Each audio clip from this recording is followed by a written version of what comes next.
بسم الله الرحمن الرحيم. حبايبي تلاميذ الصف الخامس، اهلا بيكم. هنحل مع بعض ان شاء الله في الفيديو ده تقييم الاسبوع العاشر. هنبدا كده بسم الله مع بعض. بيقول لي اوجد الناتج 25 في 100. زي ما احنا عارفين سهل، او بضرب 1 في 25 ب 25 خلاص، وبحط الصفرين بتوع 100 يبقى 2500. طيب اوجد الناتج 360 في 1/10. اما بقى اضرب في 1/10 يا ولاد، كأني بقولك اقسم على 10.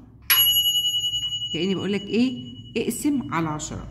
طيب انا عشان اقسم على 10 تمام، انا بقسم على 10 بعمل ايه؟ عندي صفر 360 وعندي صفر بتاع العشرة، فانا بشيل صفر قصاد صفر هيتبقى 36. خلاص دي طريقة. حد تاني يقول لي طب انا ممكن اعملها بطريقة تانية يا مس؟ اقول له اتفضل. اللي هي ايه؟ هقول لك هضرب الواحد في 360 بكام؟ ب 360 خلاص، وعندي علامة عشرية بعد رقم واحد بس بحطها، أدا واحد أقوم حاطة الرقم يطلع كام؟ 36. حلو أوي. نفس الطريقة.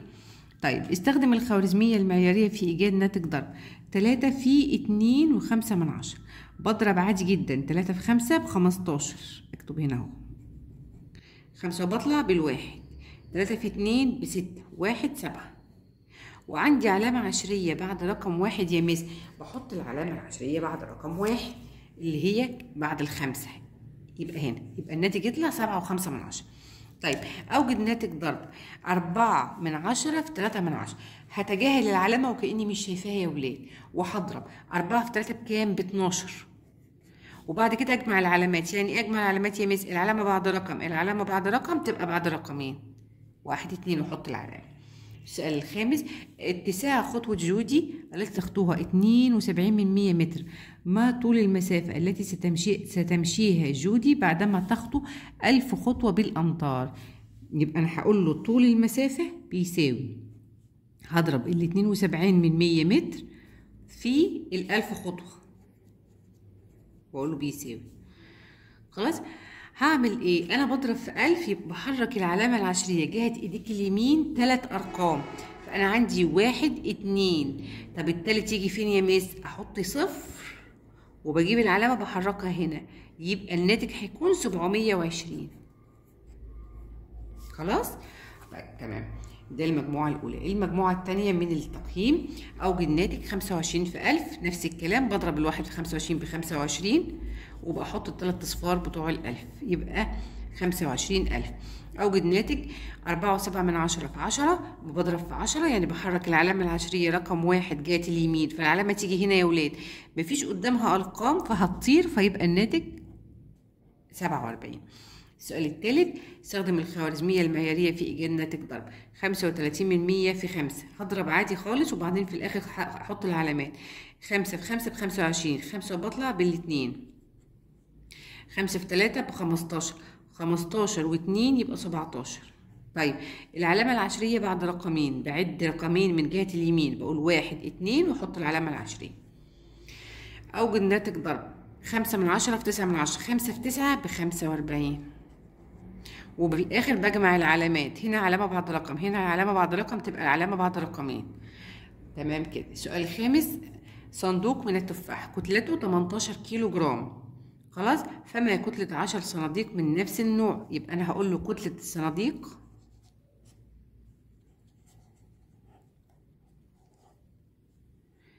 بيساوي، بضرب ال 18 في 10. 1 في 18 ب18، بحط الصفر بتاع العشرة. 18 كيلو ايه؟ كيلو جرام. وما ننساش كمان فوق هقول له 720 ايه؟ 720 متر. 720 ايه ولاد؟ متر. تمام. المجموعة الثالثة من التقييم هنحلها برضو مع بعض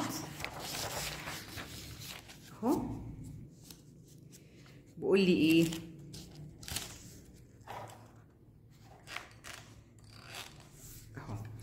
أوجد الناتج، نفس الفكرة ونفس الكلام. 10 في 4.2. بضرب في 10 يبقى بحرك العلامة العشرية بتاعتي رقم واحد جهة اليمين، تيجي العلامة هنا مفيش قدامها أرقام فبتطير يا ولاد، يطلع الناتج 42. اوجد الناتج 52 في 1/100.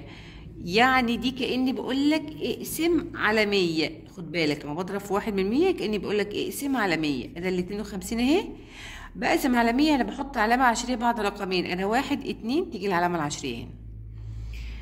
تمام. سؤال: استخدم الخوارزمية المعيارية في ايجاد ناتج ضرب 32 في 7. السبعة في 2 ب14، 4 بطلع بالواحد، 7 في 3 ب21، وواحد يبقى 22.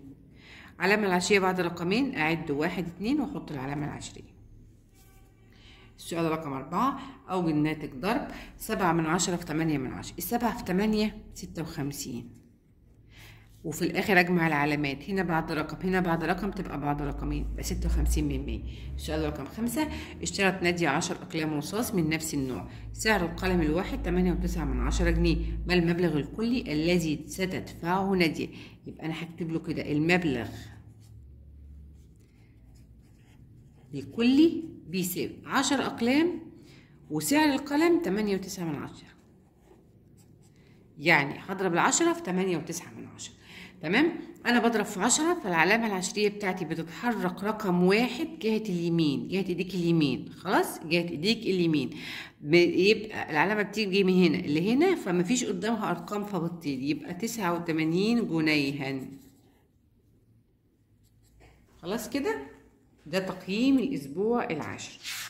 حبايبي اللي لهم امتحان في الاسبوع ده، امتحان شهر نوفمبر في الاسبوع ده، موجود عندنا على القناة كذا فيديو فيه مراجعة مهمة ومراجعة ممتازة لمنهج شهر نوفمبر. رجعوا شوفوه، وربنا يوفقكم يا رب العالمين، وشكرا لكم. السلام عليكم ورحمة الله.